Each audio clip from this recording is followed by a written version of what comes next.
Почитувани гледачи, добро вечер. Јас сум Валентин Николовски во првиот дневник на Сител. Ќе гледате. Груевски, ВМРО ДПМН не е за предвремени избори, иако според расположението кај гласачите тие би биле поволни за партијата, која би однела победа. Предходно лидерот на СДСМ Заев со истата реторика, закани и условувања, како и неговиот предходник вели дека СДСМ е подготвен за предвремени избори. Европската комисија на 16 октомври ќе го објави новиот извештај за Македонија, во кој, како што дознаваме, ќе се содржи нова препорака за почеток на преговори за членство во Унијата. Еден мигрант убиен, тројца тешко повредени од огнено оружје во близина на граничниот премин Табановце. Напаѓачите за сега непознати. Притворот за Паско Кузман е одреден поради опасност поранешниот директор на Управата за заштита на културното наследство да избега од земјава. Лустраторот Чедомир Дамјановски тврди дека председателот на комисијата Томе Аџиев му се заканувал по животот. Аџиев демантира и вели дека Дамјановски за пари остварува туѓа агенда. Двајца македонски државјани годинава заболеле од маларија. Болеста ја добиле во Африка. Апел до сите што ќе патуваат во тропски земји да се информираат и заштитат. ВМРО ДПМН не е за предвремени избори, иако според расположението кај гласачите тие би биле поволни за партијата која би однела победа, изјави премиерот Груевски по денешната средба на лидерите на партиите од коалицијата за подобра Македонија. За спорот со Грција, Груевски вели дека во писмото до Самара се искажал подготвеноста на Македонија за интензивирање на процесот. Одговорот се уште се чека. ВМРО ДПМН не е за предвремени парламентарни избори, иако ситуацијата е погодна за тоа. Премиерот Груевски по средбата со лидерите од коалицијата за подобра Македонија порача дека неговата партија нема проблем да се соочи со граѓаните, но приоритет е програмата ветена на последните избори. Нашето размислување е во правец дека ние не сме расположени да има избори, иако состојбата на теренот е полна за ВМРО ДПМН и за коалицијата, односно ние би имале победа во случај на превремени избори. Наше размислување е дека треба да се фокусираме повеќе на реализација на програмата, која што ја правиме реализација, меѓутоа треба уште да продолжиме да ја реализираме таа програма и не посакуваме да има превремени избори, сепак не оставаме можност тоа да се случи доколку бидеме принудени со некаков нов момент, доколку се случи кон една таква активност. Груевски потврди дека на средбата станало збори за спорот кој Грција го има со нашето име. Уште еднаш потенцираше дека Македонија е подготвена да го интензивира процесот на преговори за да може час поскоро да стигне до прифатливо решение, кое ќе ги деблокира евроатланските интеграции. Во тој процес Груевски рече дека Македонија очекува помош и од меѓународниот фактор. Она што го напиша во писмото до господинот Самара за другата страна покаже добра волја во однос на нова наша иницијатива. На средбата, која е редовна пракса и се одржува на секој 6 месеци, лидерите разговарали и за резултатите од локалните избори и уште еднаш ја потврдиле одличната соработка и единство внатре во коалицијата за подобра Македонија. А лидерот на СДСМ Зоран Заев со истата реторика и закани условувања како и неговиот предходник Црвенковски вели дека СДСМ е подготвен за предвремени избори ако се исполнат нивните услови. Евентуално ако се распишат избори, ние ќе треба таа наша платформа и програма да ја преточиме во конкретна изборна програма, каде што и вие ќе видите што е решението во вашето мало, во вашата урбана заедница, во вашиот град, во вашето место на живење и решенијата секако за сите граѓани во Република Македонија. Теоретски веќе не е возможно во септември да има избори. Од 60 дена наназад веќе тоа не е возможно и како одминуваат овие денови се повеќе е известно дека есента нема да се случат избори. Но ако се случат, парламентарното мнозинство донесе одлука да се случат, ние сме подготвени како политичка партија да излеземе на избори. Со целосно вградени препораки на ОПС и ОДИХР, со целосно искоренети инструменти и можности на државните механизми како полуги на владеачката партија, само во такви случаи ќе одиме на избори. Словенечкиот председател Борут Пахор во прва официјална посета на земјава со државнички почести денеска беше примен од председателот Иванов. Во живо известува нашиот репортер Маријан Николовски. Маријан, од Вила Водна си во предхотелот Александар Палас, како што гледам. Да, тука е свестена тино делегацијата, словенечка делегација предводена од председателот Борут Пахор и во моментов тој дава интервју за Сител, кој што веројатно во следните денови ќе може да го видиме интегрално. Инаку словенечкиот председател доаѓа со да ваа совета, како што каже, или поради две причини. Едната е продолжување на економската соработка и втората евроинтеграциите и прашањето за името.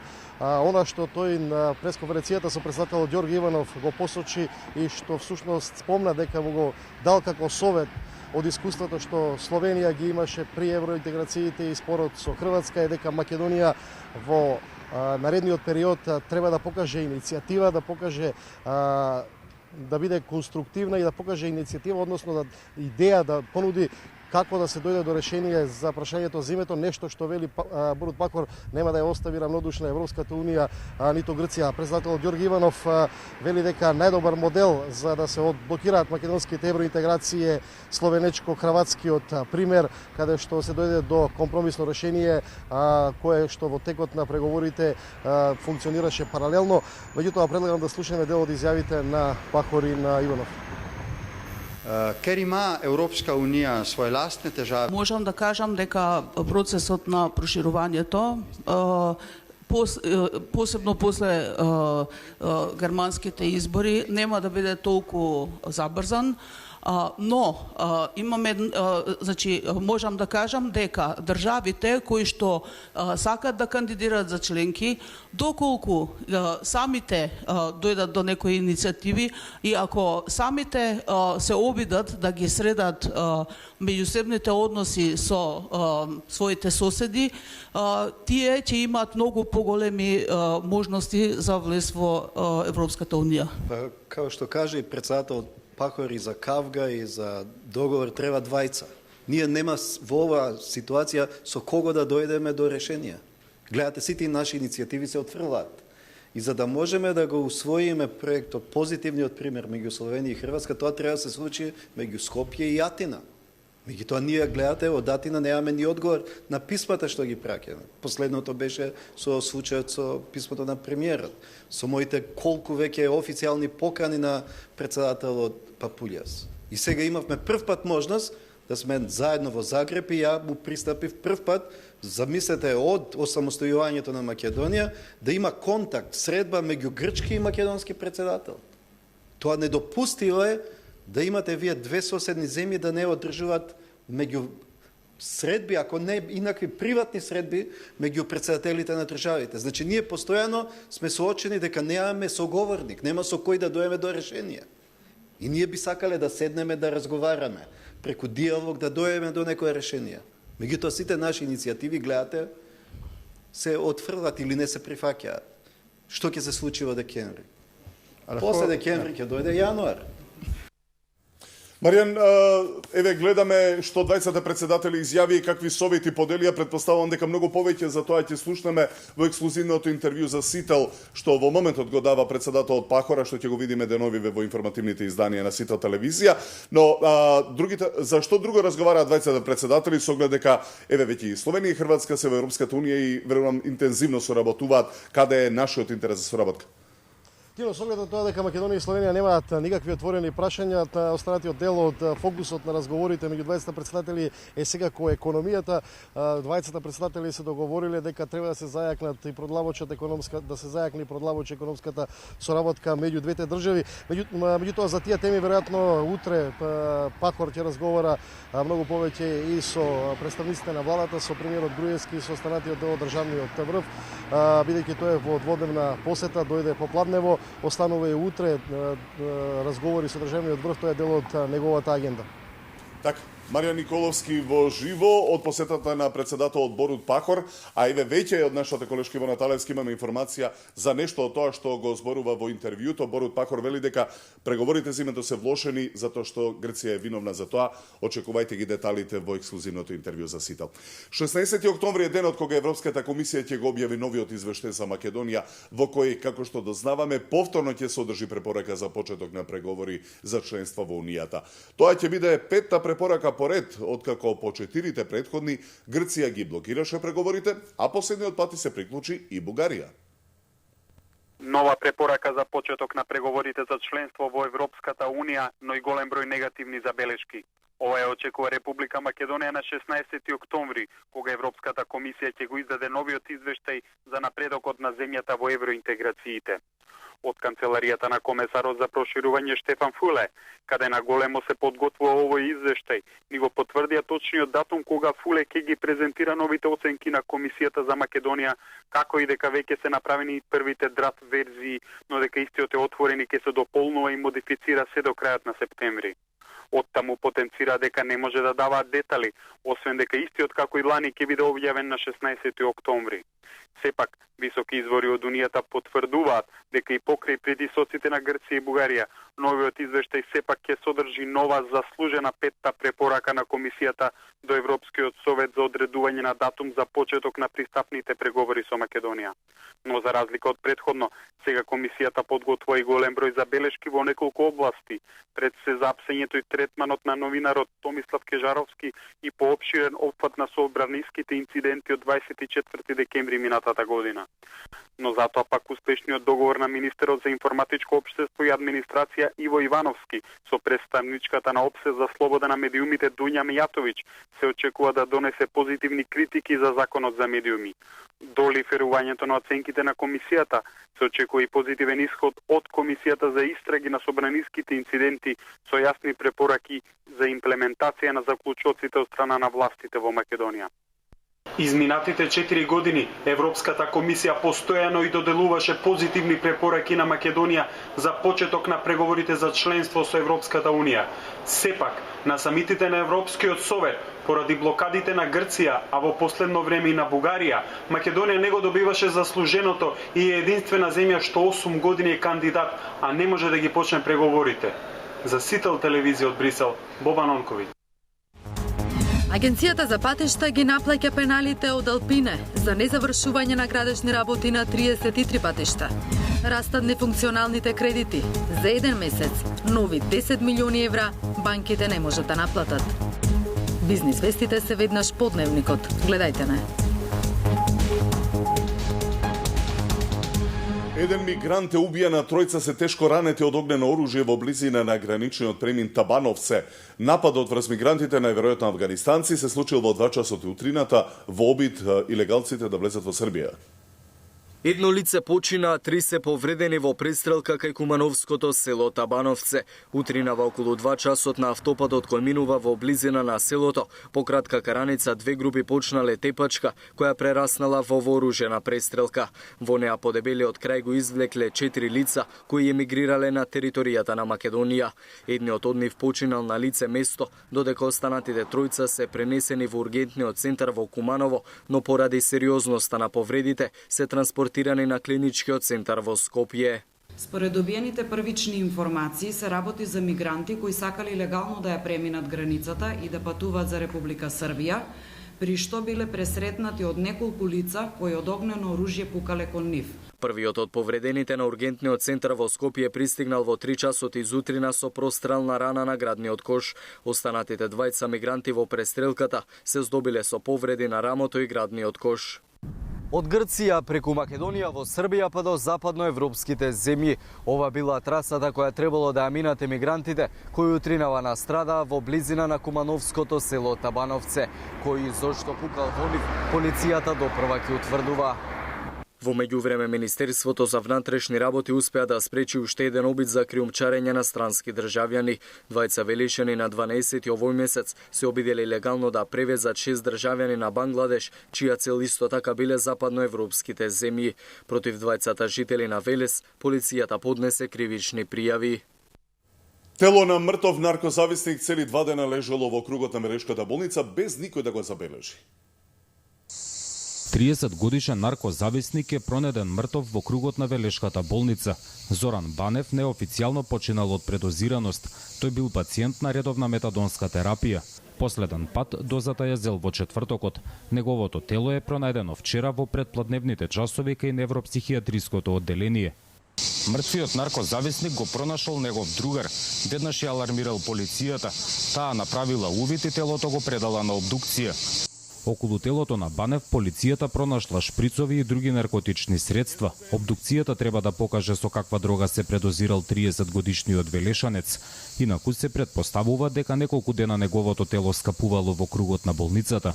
Телото е најдено на периферијата од болничкиот двор, некаде зад центарот за зависности, кај што е местото недостапно и за редовни контроли и за обезбедувањето што го има болницата. Починатиот Банев подолго време користел метадонска терапија, бил регистриран наркозависник. Притворот за Паско Кузман е одреден поради опасност поранешниот директор на Управата за заштита на културното наследство да избега од земјава. Кузман е во домашен притвор поради повеќе причини. Истрагата е проширена уште за двајца од четворицата опфатени во полицискиот извештај. Само за тројца од четворицата опфатени во посебниот полициски извештај, јавниот обвинител одлучил да покрене барање за проширување на истрагата. Со дополнителното барање за случајот Фаланга 2 се опфатени директорот Паско Кузман, раководителот кој е во притвор од мај годинава и инспекторот од Управата за заштита на културното наследство. Од случајот е иземен само советникот за безбедност, за кого дополнително ќе се утврдува дали бил вклучен во злоупотребата. Одлуката за одредување на мерка притвор против Паско Кузман Стражниот судија ја донел поради постоење на опасност од бегство. Во писменото соопштение, објавено на веб страницата на Кривичниот суд, се вели: по извршениот распит на обвинетите, истражниот судија на обвинетиот ПК му одреди мерка куќен притвор во трајање од 30 дена сметано од 15 јули годинава, а поради постоење на причините предвидени во членот 199 став 1 точка 1 од Законот за кривична постапка. Одлуката тоа да биде куќен притвор била донесена по видување на судијата, земајќи ги в предвид неговата возраст, здравствената состојба, семејниот статус и како истата би влијаела врз истрагата, велат од судот за Сител. Второ осомничениот е веќе во притвор, а третиот не добил притвор, но има обврска редовно да се јавува во кривичниот суд. Тројцата се сомничат за злоупотреба на службената положба и овластување, бидејќи истрагата на МВР утврдила дека противзаконски управата издавала согласност за вршење ископување на две локации, со што било загрозено културното наследство, но и за штета врз државниот буџет поради неисплатата на средствата за полициска асистенција и парите повлекувани за инспекциски надзор, кој не бил направен никогаш. Лустраторот Чедомир Дамјановски тврди дека председателот на комисијата Томе Аџиев му се заканувал по животот. Аџиев пак тврди дека никогаш не му се заканувал, а дека Дамјановски за пари остварува туѓа агенда. Дамјановски е единствениот член од комисијата кој за сите поголеми случаи на лустрација гласа против. Дамјановски се плаши за својот живот и безбедноста на своето семејство. Тврди дека добива телефонски закани од непознати лица кои ги пријавил во полиција, а со бесење по завршувањето на мандатот наводно му се заканувал и председателот на лустрацијска Томе Аџиев. Викнав полиција, полиција дојде и сами го слушна исто телефонските закани беа, го слушна тоа претење и закани, ме однесе дури во станица во полиција, направи записник од тоа. Тоа е она што го имам надворешен притисок и надворешни претења, а и внатре во комисијата имам притисок и претења од посебно председателот на комисијата. Прети дека по завршување на мандатот ќе ме обесел, не знам што ќе ми правил. Аџиев негира дека било кога му се заканувал на својот колега. Тврди дека Дамјановски е платен однадвор за да ја обструира работата на комисијата. А какво заканување? Прво, јас не сум агресивен тип. Никој во животот, ево толку години напред, немам нити раска фрлено на некој човек, ќе му се заканувам, па баш него, нити го знам, нити го познам. Сосема случајно се најдовме во иста комисија да видиме, порака му е од мене. Нека престани, нека се бави со работењето, нека ги оправда таа плата што ја зема од државата за 4,5 години. Дамјановски е единствениот кој редовно гласа против сите одлуки на комисијата за лустрација. Најгласно ги бранеше лустрираните Владимир Милчин, Љубомир Фрчковски и академиците кои не го поминаа лустрацијскиот филтер. Аџиев е уверен дека неговиот колега не ги ни разгледува документите. Дамјановски пак тврди дека го брани националниот идентитет од разнебитувањето кое доаѓа од внатре. На шпекулациите дека за својата работа, покрај плата, зема и хонорари од Сорос, Дамјановски вели дека не знае ниту каде се наоѓа фондацијата раководена од Владимир Милчин. Министерството за внатрешни работи реагираше на пресконференцијата на членот на комисијата за лустрација Чедомир Дамјановски. Од МВР потврдуваат дека Дамјановски на 4 јуни пријавил во полиција дека некој му се заканува, но не станува збор за закани поврзани со работата на комисијата, туку тој добивал закани за сосема друго дело, односно изнуда. Факт е дека членот на Комисијата за лустрација во полиција пријави кривично дело изнуда, посочувајќи дека непознато лице му се јавувало по телефон и му побарало 10.000 евра, заканувајќи му се во случај парите да не бидат исплатени. Во записникот подпишан од пријавителот не се наведуваат мотивите за ваквото барање или какви било нерасчистени должничко-доверителски односи кои ги имал кон некое лице. Веднаш по добивањето на пријавата, полицијата започна да постапува, набргу беше утврден идентитетот на осомничениот, а кон крајот на минатата недела истиот беше обезбеден и повикан на службен разговор. Во разговорот, иако осомничениот потврди дека телефонот бил негов, посочи дека во спорното време наводно го дал на две непознати лица кои се затекнале во спортската обложувалница во која што се наоѓал во моментот. Осомничениот е 56 годишно лице од Скопје, кој претходно е познато на полицијата. Откако случајот ќе биде целосно документиран, против него ќе следи соодветна пријава, пишува во писмената реакција на Министерството за внатрешни работи. Вешти кратци размонтирале тенк на делови кај Охридски Мауцкер и ги натовариле на камион за да ги продадат како старо железо. Од Генералштабот на Арама вела дека станувало збор за една макета мета, чие отстранување било нерентабилно, а сите останати се одама повлечени со отстапувањето на земјиштето. Украдени делови од тенковите кои се наоѓаа на стрелиштето кај Мауцкер на самиот влез на Охрид. Во вечерните часови, кога нема чуварска служба и три кратци со камиони боци со оксиген, ги исекле на делови сакајки да ги продадат како старо железо. Тенковите од руско производство Т-55 неколку години стоеле на таа локација, а порано истите биле користени за воени вежби. Од јавното претпријатие Охридски комуналец, под чија надлежност е оваа депонија, велат дека чуварот веднаш штом забележало ставени делови од исечени тенкови, ја информирал полицијата. Бидејќи тоа не е понатака во наша надлежност, известен е секторот за внатрешни работи за понатамошна постапка. Од Охридската полиција потврдија дека на лице место затекнале две лица кои вршат оштетување на оклопните возила, пошто истите биле повикани на информативен разговор. Практично од страна на секторот за внатрешни работи Охрид веднаш е реагирано во однос на пријавените оштетувања и спречено е одземање на деловите кои што се составни од оклопното возило. Според слободните проценки, тенковите доколку би се продале на пазарот како старо железо би чинеле околу 10.000 евра. Ова не е прва кражба на Мауцкер. Пред 2 месеци исто така била пријавена кражба на делови од оклопни возила. Од Охридската полиција најавија засилени мерки за чување на овој објект. Вооружен грабеж на бензинска пумпа во Тетовско Сиричино, вработениот изел ќотек од 4 разбойници за плен од 10.000 денари. Маскирани и вооружени разбойници ограбиле бензинска пумпа во тетовското село Сиричино. Како што соопшти секторот за внатрешни работи Тетово вчера вечер околу 23 часот и 30 минути, 5 непознати маскирани лица со качулки на главите со возило Голф пристигнале на бензинската пумпа лоцирана на влезот од селото. Додека еден од нив чекал во возилото, четворица влегле внатре и под закана со пиштол на 26 годишниот вработен од село Прелюбиште му побарале пари, пошто со пиштолот, но и со клоци и паници, почнале да го удираат по телото и главата. По целосно пребарување на просториите, разбойниците ја напуштиле бензинската пумпа со плен од 10.552 денари. Екипа на СВР Тетово извршила увид и презема мерки за откривање на сторителите. Инаку ова е четврти вооружен грабеж на бензински пумпи во Тетовско годинава. Во април се случија серија кражби на бензински пумпи во Лешок, Тетово и Джепчиште, кога непознати сторители околу полноќ под закана со оружје го одземале дневниот промет. Кривичарите од Скопскиот суд се најлошо оценети, а најголем застој има кај Прекршочниот суд, утврди судскиот совет. Минатата година новите предмети се солвирани, а купот од заостанати го намалиле за 30.000.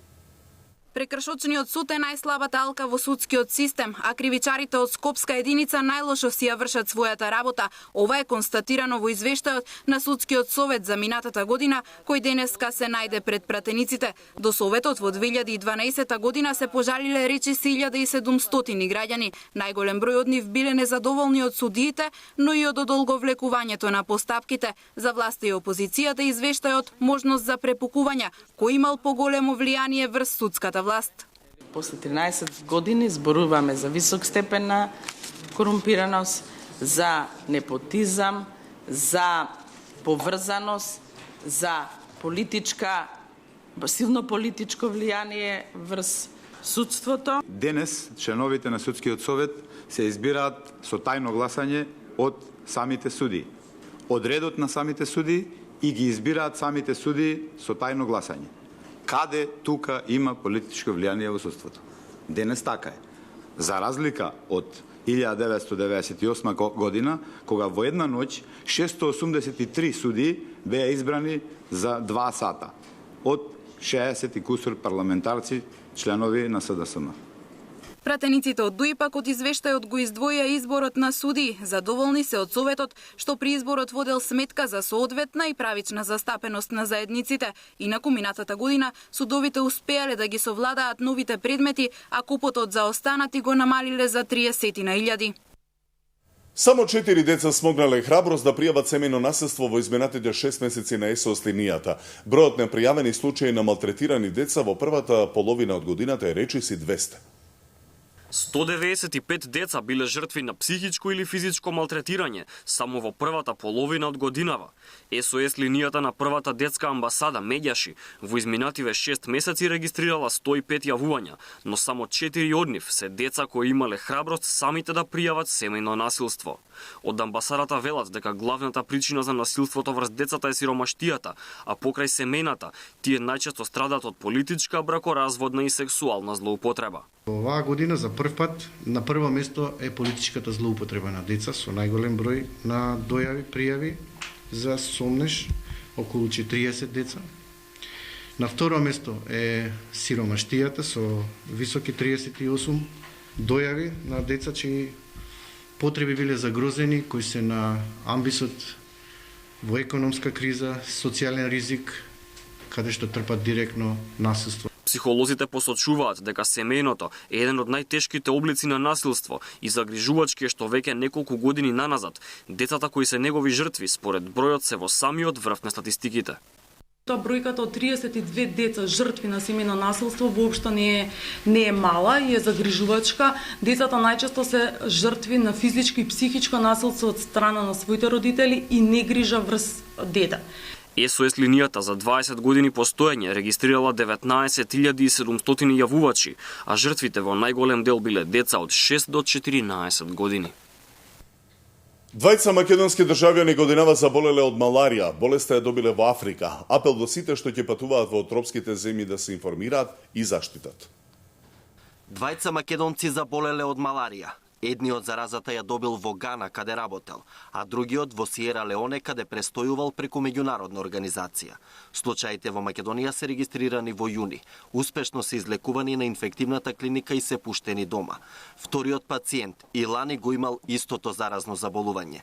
Според лекарите, минимални се шансите да заразеле и други луѓе. Болеста се пренесува преку комарци. За да заболено лице биде извор за болеста за други лица, секако дека еден од одлучувачките фактори е факторот на степенот на виремијата, односно степенот и количеството на вирусите во крвната циркулација. При маларија во различни развојни фази не секогаш е присутен вирусот во циркулацијата, он има една фаза во која што е во други органи повлечен и во таква ситуација не е можен дури ни компетентен вектор да изврши трансмисија на болеста. Во последните 10 години во земјава се регистрирани 16 случаи на маларија. Сите се увезени. Комисијата за заразни болести со препорака до сите граѓани кои патуваат во некоја земја, каде го има ова заразно заболување, задолжително да се заштитат со вакцини или таблети и да се информираат. Истото да го сторат и ако одат во држави во кои се уште има колера, чума, жолта треска. Исто така ги подсетуваме и организатори на патувања, организирани патувања во вакви земји, дека е потребно да се ги известат патниците, дека потребно да се јават во центрите за јавно здравје и навреме се заштитат. Лани близу 2000 лица превентивно се заштитиле пред да одат во земји каде има заразно заболување несвојствено за Македонија, иако многу поголем е бројот на граѓани кои оделе на меѓународно патување во некоја тропска земја. По враќање на патувањето обавезно се јави на здравствен надзор, односно земење на густа капка крв, за да можеме да ја детектираме евентуално носителство на плазмодиумот. Најмногу вакцини СЗО препорачува ако патувате за Авганистан. Во оваа земја на работа одат и многу македонски граѓани. Надлежните апелираат, ако организаторот на патувањето не ги известил дека треба да се заштитат, да го пријават во здравствениот инспекторат. Груевски со порака до земјоделците. Аплицирајте за ИПАР. Половина од инвестицијата се враќа. Генерален штрајк во Грција. Синдикатите против кратењата во државната администрација. Бизнис вестите се веднаш по дневникот. Гледајте не. Езерото Треска повторно ќе заживее. Градот изготвил студија, се чека на партнер кој ќе инвестира и ќе управува со рекреативниот центар. По речиси 15 години езерото Треска повторно ќе заживее. Градот Скопје веќе има изготвена студија со која се предвидува за езерото Треска да се избере јавен приватен партнер кој ќе биде подготвен да инвестира од 7 до 12 милиони евра. Инвеститорот ќе треба да го врати во функција и базенот во спортско-рекреативниот центар.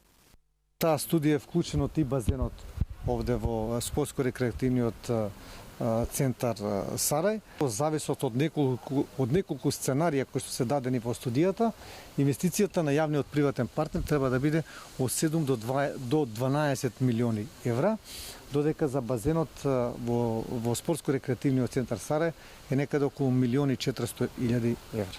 На денешната средба беше дискутирано и за теренските активности на јавните предпријатија. Изградбата на ново средно училиште е во тек, а наскоро ќе почне и проширувањето на главната улица која минува низ населеното место Сарај. Фрливме камен темелник на средното училиште во општина Сарај, кое ќе биде прво средно училиште во општина Сарај.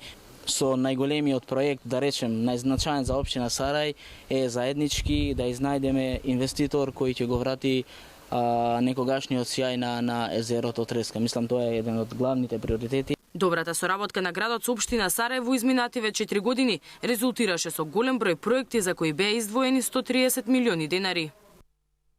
62 македонски филмови за 5 години, за разлика од скромните 52 за цели 17 години, е билансот од функционирањето на филмскиот фонд. Слична е споредбата и со издвоените средства за седмата уметност. За 5 години произведени 62 македонски филмови. Директорот на Филмскиот фонд смета дека за ова е заслужна неговата институција. Изминатите 17 години кога фондот не постоел, Македонија може да се пофали со само 52 филма. Според Башевски, развојот на филмската дејност бележи огромен прогрес. Годинава издвоени се 3,5 милиони евра, лани 4, а предходните по 1.600.000. За пофалба си бројните меѓународни настапи, но и награди. Освоили преку 80 награди. Кулминацијата беше минатата година кога имавме 193 учества на филмски фестивали и освоени 30 награди. Таква голема присутност и толку освоени награди нема ни една друга дејност во култура, индустрија или било што. Идната недела 8 деца од земјава патуваат на најпознатиот детски фестивал Джифони во Италија. Учесниците задоволни што ќе представуваат својата земја, но и што ќе се здобиат со меѓународно искуство. Джифони ни ги отвара очите кон светот. Джифони е како прозорец кон сите други култури за кои ние слушаме, меѓутоа во секојдневен живот немаме шанса да ги запознаеме. Да се види секоја страна на животот, дали ќе бидат тоа тажни, среќни. Мислам, не е она типично холивудски филмови, туку има филмови од секаков вид. Во октомври за прв пат ќе се одржи и Джифони Македонија. Учество ќе земат 10 земји, а фестивалот е поддржан од италијанска страна со 74.000 евра. 11-тиот Пивофест, што почнува в четврток во Прилеп, ќе ги дочека гостите со унифицирана музика на штандовите, за да во настапот на скапите естрадни звезди уживаат сите подеднакво. На фестивалот се очекуваат преку 400.000 гости. Заради значително подигнатиот рейтинг на музичките имиња кои стануваат дел од најголемата балканска фешта на пивото и скарата, Прилепскиот Пивофест, организаторот годинава за прв пат, покрај другите новини, воведува и унифицирана музика на сите угостителски штандови. Целта е во настапот на скапите естрадни звезди да уживаат сите подеднакво. Откако ќе започне официјалниот дел на програмата, од 8 часот, 20 часот секоја вечер, нема да биде дозволено на оние, како да кажам, трубачки групи кои што влегуваат во штандовите, бидејќи сепак луѓето се дојдени и локалната самоуправа вложиле и инвестирале во сите овие естрадни звезди. 11-тиот пивофест, кој официјално започнува на 18 јули, ќе понуди преку 20 видови пиво од реномирани домашни и странски пиварници. 28 штандови заедно со импозантната бина се распоредуваат на вкупна површина од 4500 метри квадратни, а за паркирањето на возилата покрај постојните 10 паркинзи во функција ќе бидат ставени уште 20 навонредни. Оваа година првпат учествува и Кожувчанка во соработка со Ваљевска пивара, значи имавме голем интерес за штандови оваа година. Инаку финалните подготовки за престојната 4-дневна пивофикација, која традиционално собира и преку 400.000 посетители, стартуваа вчера, а интернационалните музички гости започнуваат да пристигнуваат веќе од утре.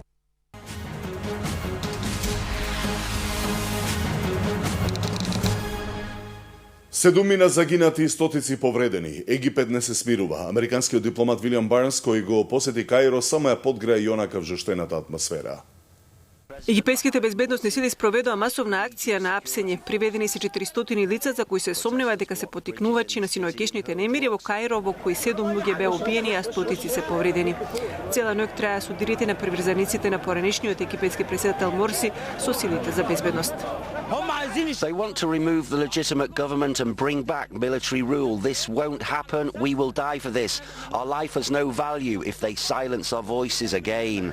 Немирите коинцидираат со посетата на заменик државниот секретар Вилијам Барнс на Египет. Американецот остро ги критикуваше симпатизерите на Морси, оценувајќи дека Египет добил втора шанса да воспостави демократија. Тој во Каиро се состана со актуелната власт, но не и со представниците на муслиманското братство, кои одбија да разговараат со него. Следуваат и другите вести од светот. Едвард Сноуден и официјално побара привремен азил во Русија. Функционерите од Кремљ веќе го разгледуваат неговото барање, соопшти познатиот руски адвокат Анатли Кучерна. Американскиот бегалец веќе 3 недели се наоѓа во транзитната зона на московскиот аеродром. Председателот Путин ги обвини американците дека тие самите го блокирале во Русија. He arrived on our territory without an invitation. We didn't invite him, and he was not flying to us. He was flying in transit to other countries, and our American partners actually blocked his further flight. They themselves scared other countries. Вашингтон го сака екс-техничарот на ЦИА дома, за да се соочи со обвиненијата за шпионаж. Во Мексико е уапсен првиот човек на озогласениот наркокартел Зетас, Тревино Моралес. Мексиканската полиција го фатила во близина на градот Нуево Ларедо, на границата со САД. Accused of organised crime, murder, torture, money laundering and importing specialist military firearms. Уште една авантура на рускиот председател. Путин вчера со мини подморница нурна на дното на Балтичкото море. Со студенти по археологија ги истражувал остатоците на бродот Олег, кој потонал во 1869 година. Путин во интервју за руската државна телевизија изјавил дека тој лично не управувал со подморницата, затоа што за тоа не бил доволно стручен. Зоран, покрај Хоризонт Турново, Вардар е единствената наша надеж за настап, екипен настап во меѓународната фудбалска сцена. Така е, Вардар за неколку минути во Букуреш го започнува надпреварот со екипата на СТЕУ. Ова е надпревар од второто квалификацијско коло за Лигата на шампионите. Црвено-црните имаат против себе поранешен европски шампион. Надпреварот се игра на националната романска арена, која е со капацитет од 56.000 места. Вардар сигурно ќе има тешка задача против романскиот шампион, кој е рекордер со серија од 13 елиминации во квалификацијските рунди за европските купови. Инаку ова е трето гостување на Вардар во Букуреш, каде досега доживеа два порази од Динамо Букуреш со 2-1 и Рапид Букуреш со 3-0 на средбиот купот на УЕФА. Романците очекуваат преку 40.000 гледачи на својот стадион, а СТЕУ ќе настапи во истиот состав кој пред неколку дена го освои романскиот Суперкуп, значи и со нашиот интернационалец Даниел Георгиевски. И во редовите на Вардар се оптимисти, знаат дека играат против агресивен противник, но знаат и дека игра висока одбрана, која може да се казни со брзи против напади. Средбата започнува, рековме, во 19 часот и 45 минути. А во происториите на Фудбалската федерација на Македонија денеска беа извлечени надпреварачките броеви за новата фудбалска сезона. Првата и втората македонска фудбалска лига, како и двојките за првата рунда од националниот фудбалски куп. Извлекувањето беше во присуство на представници на сите клубови од двете лиги. Првата лига стартува на 4 август во терминот од 18 часот, а втората на 10 август во истиот термин. Надпреварите од 16 на финалето на националниот фудбалски куп ќе се играат на 21 август. Според тоа, во првото коло во првата лига играат Металург Работнички, Гостивар Брегалница, Шкендија Хоризонт Турново, напредок Ренова, Пелистер Евромилки, Вардар игра против екипата на Македонија Ѓорче Петров. Во втората лига на стартот Вравчиште Руфеа, Новаци Тиверија, Маđари 11 октомври, Силекс игра против екипата на Миравци, Тетекс Локомотива, Победа Скопје, Корзо игра против Дрита, а Борец против Зајаз. Еве ги двојките за првата рунда од купот Зајаз Вардар, Локомотива Напредок, Баби игра против Гостивар, Караорман Пелистер, Беласица Турново, Работник Лозово игра против екипата на Шкендија, Сатеска Брегалница Штип, Карвинци Работнички, 11 октомври Ренова, Могила Силекс и Новаци е домаќин на екипата на Евромилк. Новата фудбалска сезона во Македонија ќе биде во знакот на новиот систем на надпревари кој предвидува кратење на првата и втората македонска фудбалска лига на по 10 екипи. Третите лиги ќе бројат по 12 тимови. За да може да стартува овој систем на надпревари од 2014-2015 во сезоната што следува од првата МФЛ директно ќе испаднат дури 4 екипи, додека од втората МФЛ во понизок крак на надпреварување одат 7 екипи, додека екипите кои ќе се пласираат на 7-то, 8-то и 9-то место ќе играат бараж за опстанок со праваците на третите лиги. Оваа сезона стартува со 12 прволигаши и 16 второлигаши. Со други зборови се очекува жестока битка за секој бод, бидејќи екипите кои ќе се борат за влез во првата македонска фудбалска лига ќе имаат само 2 директни места, бидејќи овој пат нема да има бараж за третиот и четвртиот тим од второлигашката конкуренција. Комесарот за надпревари при ФФМ Васко Дојчиновски ги предупреди клубовите дека ФФМ оваа сезона ќе биде ригорозна во поглед на кажнувањето за направени инциденти, недолично однесување и навреди врз национална база. Исто така, клубовите се информирани дека системот Комет оваа сезона ќе стартува од првото коло, што значи дека секој клуб треба да обезбеди интернет и записниците од надпреварите да бидат веднаш компјутерски испратени до комесарот за надпревари. Секоја екипа мора да пријави стадион кој е лиценциран за одигрување на надпреварите, како и резервен. Куп надпреварите ќе може да се играат само на лиценцирани стадиони. Исто така, секоја екипа ќе мора правовремено да достави 2 бои на адресовите со кои ќе се надпреварува во домашните шампионати. Официјално до денеска сите екипи платиле котизација за настав во првата и втората македонска фудбалска лига. А нашиот ракометен гигант Металург ќе може преку двомеч со унгарскиот Пике Сегед да се бори за пласман во Лигата на шампионите. Ова доаѓа по откажувањето на Атлетико Мадрид поради финансиски проблеми, инаку Металург воспротивно ќе мораше да игра на квалификацијски турнир. И од велосипедизмот во рамките на 16-та етапа на Тур де Франс, големиот фаворит Контадор се обиде да го нападне водечкиот Крис Фрум, но лидерот ја покаже својата супериорност. Шпанецот и британецот преживеа ужас на спуштањето по надолница, па победата му припадна на Руи Коста од екипата на Мовистар, кој беше прв во соло финиш на делницата долга 168 км. Второто место му припадна на Риблон, а третото на Женесон. Зоран, на крај имаме ексклузивна информација од спортот. Така, ексклузивна информација од спортот. Европското првенство во кошарка ќе се одржи во Словенија, а дел од интервјуто Сител телевизија Сител пренесува, а господинот Пахор, кој има специјално интервју за Сител телевизија, во дел од интервјуто говори токму и за овој шампионат. Еве, кого поканил, што очекува? Господин председател, моето последно прашање. Словенија е домаќин на Евробаскетот, кој што почнува наскоро. Кој од вашите колеги ќе ги поканите да дојдат и да гледаат Евробаскет во Словенија? Кого веќе сте поканиле, со кого разговарате? Јас причакувам да бидат пришли уси, веćina seveda zavedajoč se, da bodo v finalu gledali Slovenijo, ki bo zmagala. Ne? Če lahko živijo z tem spoznanjem, so seveda v vsakem primeru dobrodošli. Tudi vi ste dobrodošli, da prijete v Slovenijo, boste uživali v Eurobasketu in boste šli iz države, ki tako in drugače, kot boste videli, okreva po eni dolgi krizi, ki je tudi nas pahnila v ene take frustracije v enem hipu, ampak se zdaj iz tega počasno zanesljivo vlečemo ven. Dobrodošli v Sloveniji. Благодарам за поканата, благодарам и за овој интервју за Сител телевизија. Благодарам. Okay. Добро, најдовме, така? Да, и разбравме дека и во нас и доби покана доди на шампионатот, а се надевам дека и сите останати кои навиват за нашата репрезентација. Ќе видиме, веќе на Европското првенство тоа е се во дневникот на Сител. Останете со Сител, следуваат бизнис вестите со Наташа Мерсовска.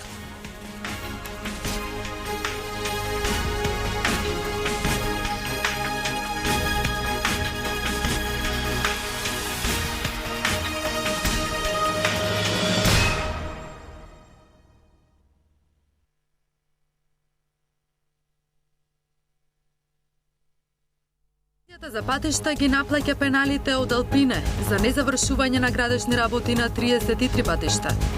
Растат нефункционалните кредити. За еден месец нови 10 милиони евра банките не можат да наплатат. Груевски со порака до земјоделците: аплицирајте за ИПАР. Половина од инвестицијата се враќа. Генерален штрајк во Грција. Синдикатите против кратењата во државната администрација.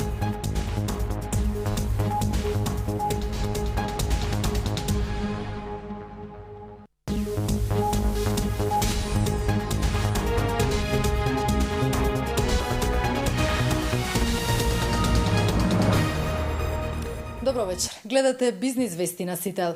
Растат нефункционалните кредити. Според извештајот објавен од Народната банка, за еден месец кредитите кои банките не можат да ги наплатат се зголемиле за 10 милиони евра. Банкарите признаваат дека имаат проблем, но се надеваат дека лошите кредити нема да надминат 12% до крајот на годината. Нефункционалните кредити за еден месец се зголемиле за околу 10 милиони евра. Според последниот извештај на Народна банка, деловните банки во земјава во мај пријавиле над 428 милиони евра пари кои имаат проблем да ги наплатат. Во април оваа бројка изнесувала над 419 милиони евра. Банкарите признаваат дека имаат проблем со наплатата на кредитите. Се надеваат дека до крајот на годината лошите кредити нема да надминат 12%. Во изминатиот период имаме благ раст на нефункционалните кредити. Населението има доста стабилен износ, значи процент на нефункционални кредити. Поголемиот проблем е кај правните лица. Дополнително може проблемот кај правните лица да се прелее и кај физичките лица, бидејќи нивните приходи зависат од правните, меѓутоа сепак не очекуваме ние во банката дека овој тренд ќе продолжи со некој поголем интензитет во иднина. Паралелно со растот на нефункционалните побарувања во мај е забележан и посилен раст на вкупните кредити. Во април кај населението и фирмите биле пласирани 3 милиарди 585 милиони евра, а во мај бројката се искачила на 3 милиарди 627 милиони евра. Народна банка констатира дека во мај имало значителен раст на кредитирањето што се должи на растот на денарските за сметка на кредитите со девизна клаузула. Во последниот извештај стои дека кредитирањето на приватниот сектор во мај било над очекувањата. Премиерот Груевски ги повика земјоделците да аплицираат за ИПАР фондовите, затоа што половина од инвестицијата им се враќа. Конкурсот за европските пари веќе е во тек. Резултати даваат и владините напори за привлекување туристи. Зголемениот број од почетокот на годината е одличен податок и се должи пред се на субвенциите и заложбите на владата. Последниот податок покажува зголемување на за 11,2% на бројот на туристи, што е одличен податок и што ме радува. Тоа е резултат на многу вложувања и многу напори од страна на владата во оваа област. Како што знаете, ние воведовме субвенционирање на туроператори, овозможивме земјиште за хотели да се продава со 1 евро цена, 1 евро по метар квадратен почетна цена. Овозможивме исто така други инвестиции во делот на туризмот и навистина формирањето на комитет за развој на туризмот, кој што јас лично го водам, дава резултати затоа што презема многу мерки, кои што мерки веќе почнуваат да даваат ефекти во зголемување на бројот на туристи во Република. Тоа е одлична можност за нови инвестиции во земјоделието, инвестиции кои што половина ќе бидат вратени на тој што инвестира. Меѓутоа, потребно е нагласом стрикно следење на упатствата кои што се дадени од страна на Европската комисија во однос на трошење на овие средства, односно користење на овие средства. Се работи за огромен потенцијал кој што може да донесе нови капацитети во делот на земјоделието, на преработките на земјоделски производи и да допринеси со зголемување на извозот во крајна линија. Агенцијата за патишта почна да наплаќа пенали поради незавршени градежни работи на Алпине Бау. Австриската фирма требаше да изгради уште 33 патишта, но поради ненаплатени побарувања банкротира. Сега агенцијата најавува дека наскоро ќе распише нов тендер за да се најде изведувач кој би ги довршил патните правци. Агенцијата за патишта ги наплаќа банкарските гаранции од банкротираната австриска фирма Алпине. Во теков на денот на сметката на агенцијата легнале 3,1 милиони евра и се очекува исплата на уште 900.000 евра кои компанијата ги плаќа заради незавршување на проектот за изградба и реконструкција на 47 локални патишта. Раскинати се договорите и ние ги активиравме сите законски мерки што треба, значи гаранции за да се ги повратиме средства. Агенцијата ќе разговара со кредиторот на проектот ЕБОР за распишување на нов тендер по најбрзата можна постапка, но и за распределба на градежните работи на неколку лотови. На тој начин, наместо да се чека една година, ќе може да се најде изведувач кој ќе ги доврши изградбата и реконструкцијата на преостанатите 33 патни правци низ земјава уште оваа градежна сезона, велат од агенцијата. Освен на 47 локални и неколку регионални патишта, Алпине во Македонија работеше и на реконструкција на 24 километри железница и на изградбата на новите згради на Филхармонија и Водовод. Владата им даде препорака на засегнатите институции да постапат по правните можности во договорите кои ги подпишале. Пропаѓањето на градежниот гигант Алпине е најголемиот банкрот во Австрија во последните 60 години. Од Агенцијата за патишта информираат дека по Пладнево на сметка им легнале и останатите 900.000 евра.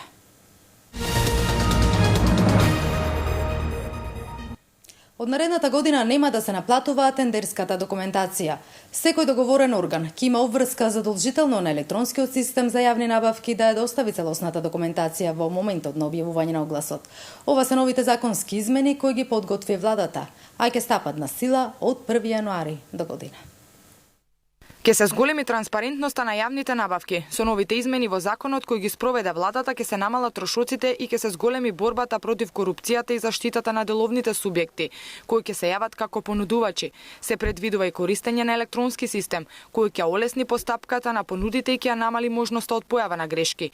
Новите измени се на барање на деловната заедница. Економските оператори нема да имаат обврска при секое конкурирање за јавна набавка да поднесуваат документи со кои што ја докажуваат својата способност, односно да ги прикачуваат на електронскиот систем, затоа што системот сам по себе ќе ги препознава и ќе ги прикачува, се разбира во време додека самите тие документи со кои што се докажува способноста имаат важност. Ако пак дојде до промена на некој од условите од тендерската документација, предходно предвидениот рок се продолжува за уште 6 дена за компаниите кои се јавиле на понудата да може да се прилагодат на промената на условите. При групна понуда од страна на поголем број на економски оператори, пред поднесувањето на самата таа понуда, економските оператори, односно компаниите кои што заеднички настапуваат меѓу себе да подпишат договор, во кој што ќе ги уредат односите и интересите помеѓу секој од нив и точно ќе се прецизира кој е основниот подносител на понудата, која поднесува банкарската гаранција. Ако за некое добро кое е предмет на јавна набавка постои само еден производител, потребно е да се побара согласност од владата за распишување на јавната набавка. Доколку тоа не го стори договорниот орган и распише јавна набавка, таа ќе се смета за неважечка, а лицето ќе се соочи со кривична одговорност и казна затвор. Новите измени ќе помогнат за подобрување на бизнис климата. Инаку од 2009 година двојно се намалени жалбите по јавни набавки. Администрација се реформира со британска помош. Најновиот проект ќе придонесе за вработување на идните административци базирано на нивните компетенции. Меморандумот го подпиша ресорниот министер Иво Ивановски и амбасадорот на Обединетото кралство Кристофер Ивон. Новата програма во наредниот период, преку техничка и експертска помош, ќе придонесе кон професионален развој за вработените и унапредувањето на нивните компетенции за да обезбедат ефективен сервис на своите граѓани преку разни форми на поддршка, обуки, менторство, тркалезни маси, дебати и работилници, прирачници, како и комуникацијска стратегија, која ќе информира широката јавност за да го поддржи системот на управување заснова на компетенции. Би споменал нешто што го прави приватниот сектор, односно тоа е мерење и на својот обрат и на својот профит. Истата работа се обидува да направи овој проект и со јавната администрација, односно да се постави процес кој што ќе може да се мери, со тоа ќе може да се мерат и капацитетите и да се унапредуваат капацитетите на јавната администрација, затоа што процес кој може да се следи и да се унапредува и кој што ќе овозможи инвестирање во луѓето, ќе овозможи подобри резултати, односно ќе води кон една потранспарентна, пофер јавна администрација. Генерален штрајк во Грција. Синдикатите против владините планови за намалување на државната администрација. Пред грчкиот парламент се собраа на 30.000 демонстранти, скандирајќи без повеќе принесување жртви и изгоретеа тројката. Општините во цела Грција се затворени, возовите се во прекин, проблем има и во јавниот превоз. Нарушен е распоредот на внатрешни летови во авиони. Голем дел од службениците во државните болници не работат, како и службите за јавна хигиена, банкарските службеници и новинарите. Премиерот Самарас најави дека до 2014 година ќе скрати 15.000 работни места и ќе префрли 12.500 на нови должности, но по 8 месеци ќе бидат отстранети повеќето од нив. Со ова информација ги завршуваме вестите. Ве посакувам пријатна вечер.